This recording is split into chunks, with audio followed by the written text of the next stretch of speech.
Hello students, आज हम dynamics में ये सेकंड चैप्टर पूरा करवा रहे हैं। आज मैं इसका लास्ट लेक्चर बना रहा हूँ और नेक्स्ट लेक्चर में हम इसके आगे का थर्ड चैप्टर स्टार्ट करेंगे। ठीक है, तो आज के लेक्चर में मैं कुछ ग्रेविटी के अंडर मोशन में कुछ एग्जाम्पल करूँगा।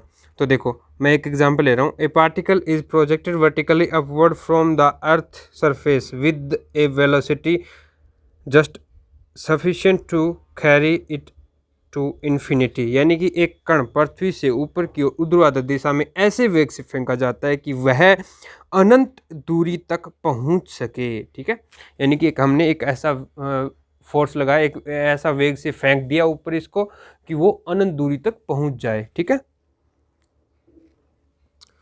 यदि पृथ्वी की त्रिज्या a है, हमें पृथ्वी की रेडियस गिवन है a है, तो सिद्ध कीजिए कि इसकी ऊंचाई h ऊंचाई पर वह निम्न समय में पहुंचेगा। यानी कि ये वाली कोई एक है, ये पृथ्वी, ठीक है, ये सेंटर ऑफ ग्रेविटी, तो इसकी रेडियस क्या है, a है। हमने यहाँ से एक पार्टिकल को ऐसे v वेग से फेंक दिया, मान लो कि वो इन्फिनिटी तक पहुंच जाए, रुके ही ना रास्ते में। ठीक है, अब ये क्या पूछ रहा है, यहाँ से फेंकने पर h ऊंचाई पे, पृथ्वी से h ऊंचाई तक पहुंचने में उसको जो टाइम लगता है, यानी कि यहाँ से h ऊंचाई तक पहुंचने में उसको जो टाइम है वो लगेगा 1/3 √2a/g ब्रैकेट 1 + h/a इसकी पावर 3/2 - 1। ठीक है, तो ये हमें टाइम निकालना है from surface to height h तक पहुंचने में। ठीक है, तो सबसे पहले देखो हम क्या करेंगे, जो पार्टिकल का जो मोशन है वो दूरी, देखो ये सरफेस के बाहर है और इसने ये नहीं बोला कि हमारे पास जो है त्वरण है वो कांस्टेंट है, ऐसा नहीं बोला। इसलिए हम जो है दूरी के, जो पृथ्वी के बाहर जो गति होती है दूरी के वर्ग के व्युत्क्रमानुपाती, वो हम यूज करेंगे। यानी कि हमारे पास d²x/dt² क्या है, -μ/x² है। ओके, अब देखो हम म्यू की वैल्यू निकालेंगे। अब देखो पृथ्वी के अंदर जो हमारे पास सरफेस के ऊपर जो त्वरण है वो तो g होता है, सरफेस के ऊपर त्वरण होता है g। अब नेगेटिव साइन लेते हैं, यहाँ पे डायरेक्शन ऊपर की साइड होती है इसलिए, और जो x की वैल्यू है वो a है, सेंटर से यहाँ दूरी कितनी है, a है, -μ/a²। तो यहाँ से μ = ag लिखते हैं हम, तो इसको लिख सकते हो μ/x²। ओके, अब इसको सोल्व करो, इसको हम लिखेंगे v dv/dx। तो v dv = -ag/x² और dx, यहाँ से आ गया v²/2 = यहाँ से क्या आ गया, इसका इंटीग्रेशन करेंगे प्लस आ जाएगा ag/x और प्लस कांस्टेंट c, ये आ गया। ठीक है, अब देखो ये बोल रहा है कि हमने इसको यहाँ से इतने वेग से फेंका, ऐसे वेग से फेंका कि ये इन्फिनिटी तक पहुँच जाए। अब x = यहाँ पे वेलोसिटी क्या हो जाएगी, 0 हो जाएगी, क्योंकि कहीं जाके वो इन्फिनिटी पे जाके पहुँच जाएगा। इन्फिनिटी पे जाते ही उसकी वेलोसिटी क्या हो जाएगी, 0 हो जाएगी।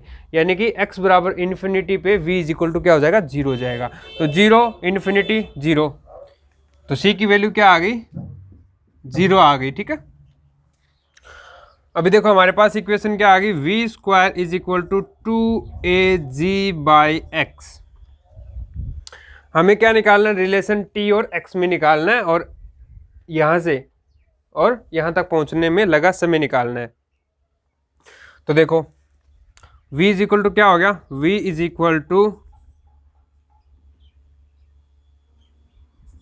2ag का अंडर रूट और 1/√2 रूट एक्स। v को हम क्या लिखते हैं, dx बाय dt लिखते हैं। तो dt को इस साइड ले जाओ, रूट एक्स को इस साइड ले आओ, तो root x dx is equal to root two A G dt। अब लिमिट देखो, हमें टाइम चाहिए, यहाँ से चलना स्टार्ट किया ना हमने, यहाँ से चलना स्टार्ट किया v वेलोसिटी से, और यहाँ तक पहुँचने में लगा समय निकालना है। यानी कि मान लो यहाँ तक पहुँचने में लगा समय t है, तो t की वैल्यू निकालनी है 0 से लेके कैपिटल T तक। और अब देखो x क्या है हमारा, ऑलरेडी a था, यहाँ से लेके a था, a से लेके a प्लस h तक हमें क्या निकालना है, सॉरी x की लिमिट क्या हो जाएगी, a से लेके a प्लस h तक हो जाएगी। तो a से लेके a प्लस h तक हो जाएगी।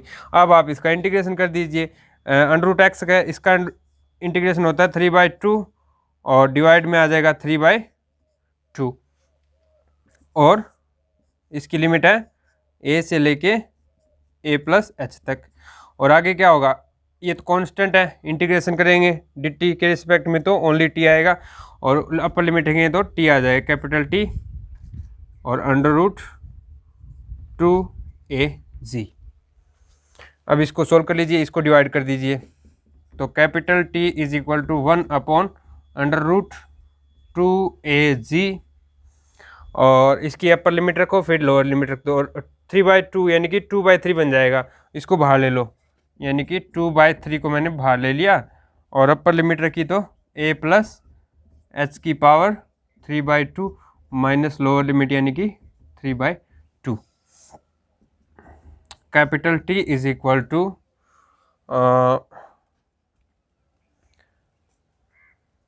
अब देखो यहाँ से a कॉमन ले लो, और यहाँ से भी, यहाँ से a कॉमन लोगे तो a की पावर 3/2 कॉमन आएगा, और यहाँ से a की पावर 3/2 कॉमन ले लो बाहर, तो मैं लिख रहा हूँ t is equal to 2/3 1 upon root 2az, और मैं a की पावर 3/2 कॉमन ले रहा हूँ, यहाँ से a लिया था तो 1 प्लस h बाई a की पावर 3/2 बचेगा, और यहाँ से a की पावर 3/2 कॉमन ले लिया, मतलब 1 बच गया। ठीक है, तो अब देखो ये अंडर रूट 2 नीचे है और ऊपर क्या है 2 है, तो ऊपर अंडर रूट 2 लग जाएगा। यहाँ पे नीचे अंडर रूट, सॉरी हमने एक मिस्टेक कर दी थी, यहाँ पे a स्क्वायर नहीं लिया, देखो ये a स्क्वायर आएगा ना, ये a स्क्वायर था, a स्क्वायर था, a स्क्वायर था, और यहाँ पर भी a स्क्वायर था। तो जब इसका अंडर रूट लेंगे तो बाहर ओनली a आ जाएगा, यानी कि बाहर आ जाएगा a, बाहर आ जाएगा a, बाहर आ जाएगा a, ये वाला a बाहर आ जाएगा।